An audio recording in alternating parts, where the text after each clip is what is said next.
रमजान का मुबारक महीना भी शुरू होने वाला है।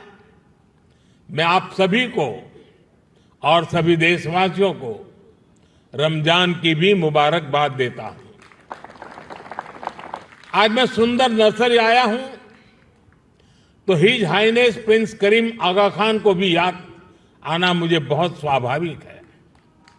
सुंदर नर्सरी को सजाने संवारने में उनका जो योगदान है वो लाखों कला प्रेमियों के लिए वरदान बन गया है। साथियों, गुजरात में सूफी परंपरा का बड़ा सेंटर सरखेज रोजा रहा है। वक्त के थपेड़ों में एक समय उसकी हालत काफी खराब हो गई थी। जब मैं मुख्यमंत्री था तब उसके रिस्टोरेशन पर काफी काम करवाया गया था। और बहुत कम लोगों को मालूम होगा, एक जमाना था जहां सरखेज रोजा में बड़ी धूमधाम के साथ कृष्णोत्सव मनाया जाता था और बहुत बड़ी मात्रा में मनाया जाता था। और आज भी यहां कृष्ण भक्ति के रंग में हम सब रंग गए थे। मैं सरखेज रोजा में होने वाले सालाना सूफी संगीत कार्यक्रम में शिरकत भी अवसरन किया करता था।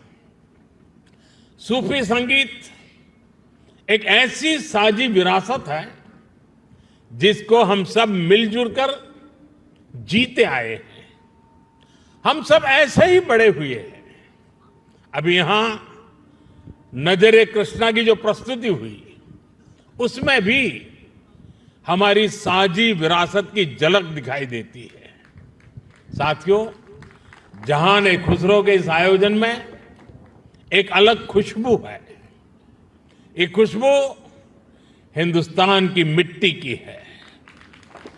वो हिंदुस्तान जिसकी तुलना हजरत अमीर खुसरो ने जन्नत से की थी। हमारा हिंदुस्तान जन्नत का वो बगीचा है जहां तहजीब का हर रंग फला फूला है। यहां की मिट्टी के मिजाज में ही कुछ खास है। शायद इसलिए जब सूफी परंपरा हिंदुस्तान आई तो उसे भी लगा जैसे वो अपनी ही जमी से जुड़ गई हो।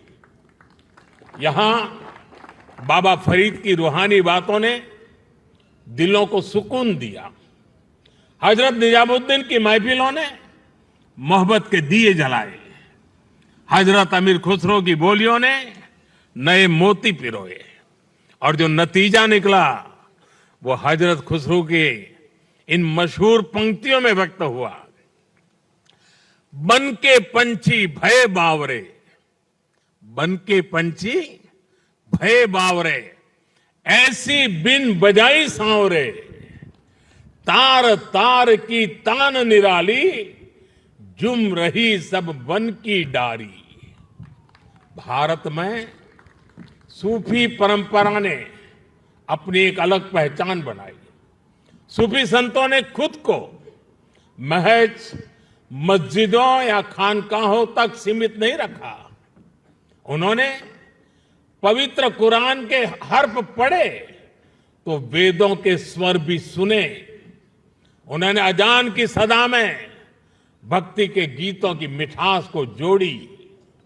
और इसलिए उपनिषद, जिसे संस्कृत में एकम सत विप्राहा बहुधा वदंती कहते थे, हजरत निजामुद्दीन औलिया ने वही बात हर कौम रास्त राहे दिने व किबला गाहे जैसे सूफी गीत गाकर कही। अलग अलग भाषा, शैली और शब्द, लेकिन संदेश वही।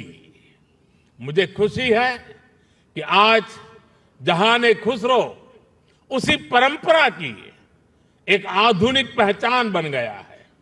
साथियों, किसी भी देश की सभ्यता उसकी तहजीब को स्वर उसके गीत संगीत से मिलती है।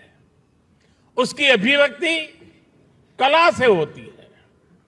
हजरत खुसरो कहते थे, भारत के संगीत में एक सम्मोहन है एक ऐसा सम्मोहन कि जंगल में हिरण अपने जीवन का डर भूलकर स्थिर हो जाते थे।